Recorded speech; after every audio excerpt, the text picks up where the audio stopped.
1973లో Indian ప్రభుత్వం కొత్త విదేశీ విధానాన్ని తీసుకొచ్చింది. అందువల్ల కోకా కోలా భారతాన్ని వదిలి వెళ్లాల్సి వచ్చింది. ఆ నిర్ణయం తర్వాతే క్యాంపా కోలా జన్మించింది.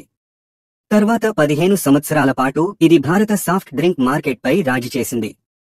కానీ పెప్సీకి ఎంట్రీ ఇచ్చి కోకా కోలా తిరిగి రావడంతో క్యాంపా కోలా అలా గాయబయింది. ఎప్పుడైనా ఉండలేదంటే అంతే.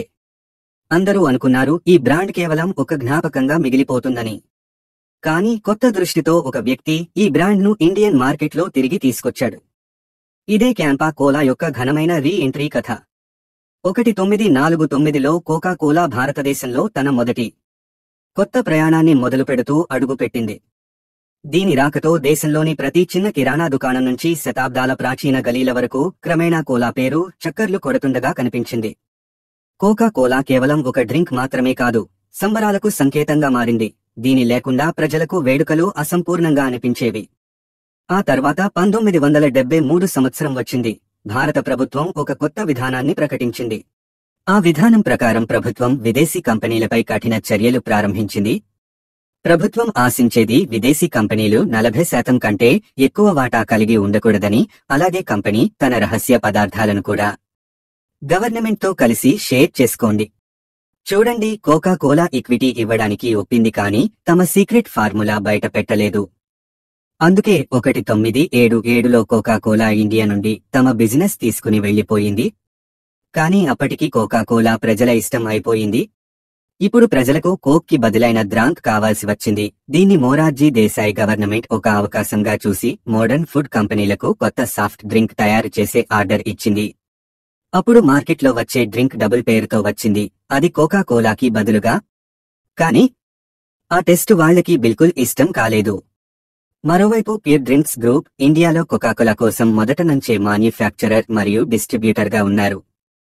వారి ఫౌండర్ చరణ్జిత్ సింగ్ భారతదేశం కొత్త పాలసీల వల్ల బిల్కుల్ సంతోషంగా ఉండలేదు.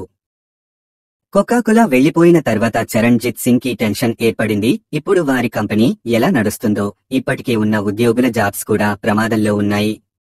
అందుకే చరణ్జిత్ సింగ్ అనుకున్నారు, ఎందుకు మనకి స్వంత బ్రాండ్ లాంచ్ చేయకూడదు, అది కోకాకోలా గ్యాప్ను నింపగలదు. అప్పుడు ప్యూర్ డ్రింక్స్ గ్రూప్ 1977లో క్యాంపా కోలా లాంచ్ చేశారు. Campa Cola the great Indian taste అనే స్లోగన్తో విడుదలైంది. అందుకే క్యాంపా కోలా కేవలం ఒక డ్రింక్ ఫ్లేవర్ కాదు, ఒక జాతీయత భావనగా మారింది. కంపెనీ స్లోగన్ గేమ్ చేంజర్గా నిలిచింది, ఎందుకంటే క్యాంపా తనను ఒక దేశీ బ్రాండ్గా స్థాపించుకుంది. పాక్ కోలాతో పాటు క్యాంపా ఆరెంజ్ అనే లోకల్ ఫ్లేవర్ కూడా తీసుకొచ్చారు.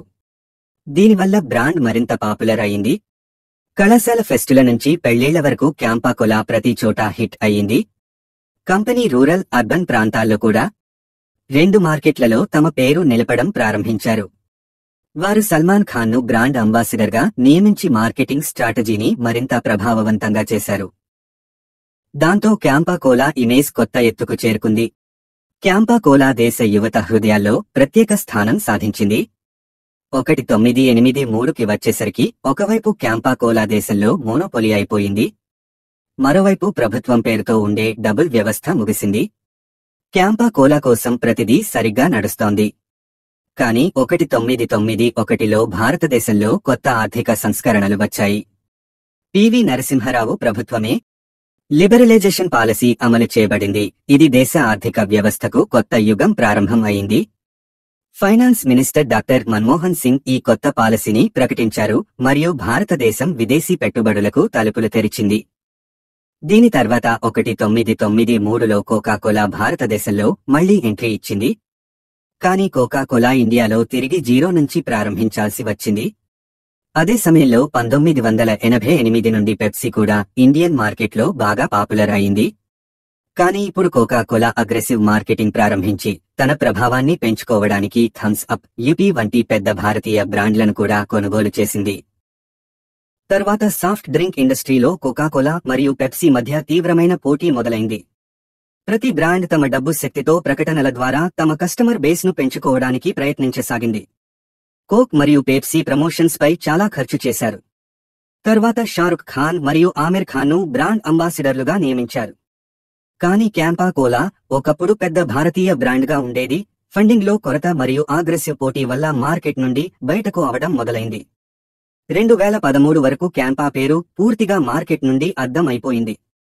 ఒకప్పుడు మొత్తం హిందుస్థాన్లో ప్రసిద్ధి పొందిన ఆ భారతీయ బ్రాండ్ ఇలా పోయింది.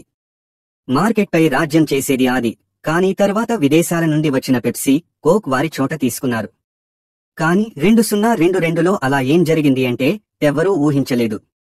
రిలయన్స్ గ్రూప్ ముఖేష్ అంబానీ కాంపా కోలా కంపెనీని 22 కోట్లకి కొనుగోలు చేసుకున్నారు. మరియు చరిత్ర రాశారు.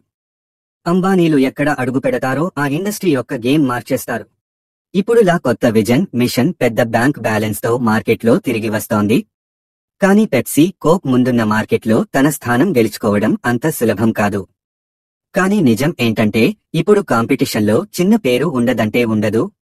కాదు, దేశంలోనే అతిపెద్ద కంపెనీ అయిన రిలయన్స్ యజమాని ముఖేష్ అంబానీ పేరు.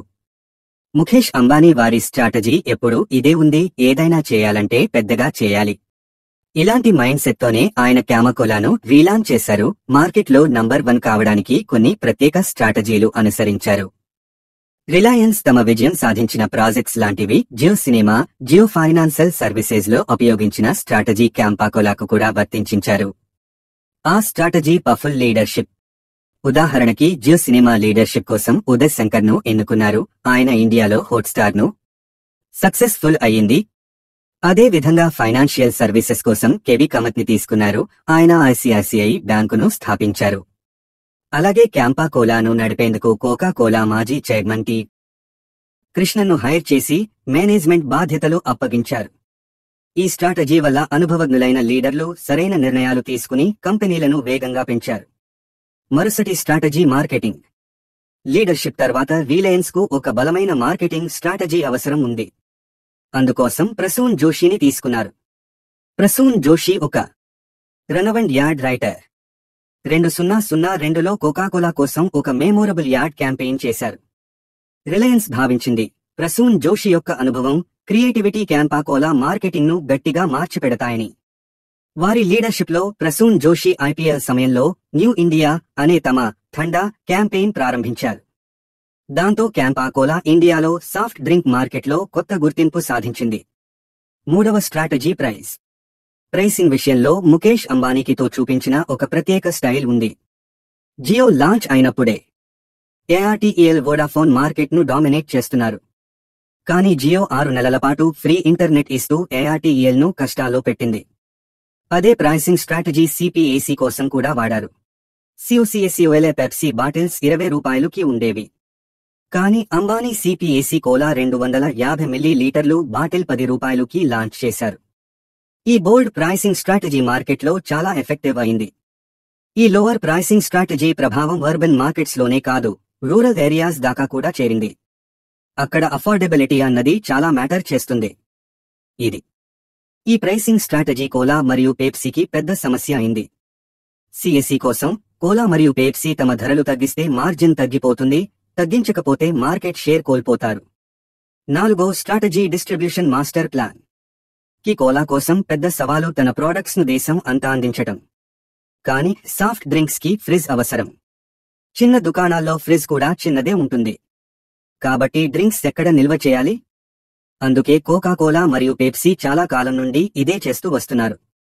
చిన్న దుకాణాల్లో బీసీ కూలర్లు పెట్టి తమ ప్రోడక్ట్ స్టోర్ చేసి డిస్ప్లే చేస్తున్నారు. సిపిఏసి కోలా కూడా ఇలానే కూలర్లు పెట్టించుకున్నట్లయితే వారికి సంవత్సరాల టైం పడేది. కానీ రిలయన్స్ దగ్గర దీనికి ఒక సొల్యూషన్ ఉంది. అది వారి 19,000 దుకాణాలు. వారు పాక్ కోలాను రిలయన్స్ ఫ్రెష్ దుకాణాలన్నికి తీసుకువచ్చారు. Reliance distribution platform Pak reach ను చాలా వేగంగా విస్తరించేసింది. అలాగే బ్లింకిట్ వంటి క్విక్ డెలివరీ సర్వీసులతో కలిసి మరింత డిస్ట్రిబ్యూషన్ రేంజ్ పెంచారు. ఇప్పుడు రిలయన్స్ ముంబై, ఢిల్లీ లాంటి పెద్ద నగరాల్లో కొత్త మ్యానుఫ్యాక్చరింగ్ ప్లాంట్స్ కూడా ఏర్పాటు చేస్తున్నారు. పాక్ కోలా ఎంట్రీ తర్వాత ఇండియాలో $4.6 బిలియన్ సాఫ్ట్ డ్రింక్స్ మార్కెట్. ఇప్పటివరకు కోకా కోలా, పెప్సీ డామినెన్స్ లో ఉండేది. ఇప్పుడు మారిపోతుంది. గైస్, పాక్ కోలా కథ ఒక ఇన్స్పిరేషన్.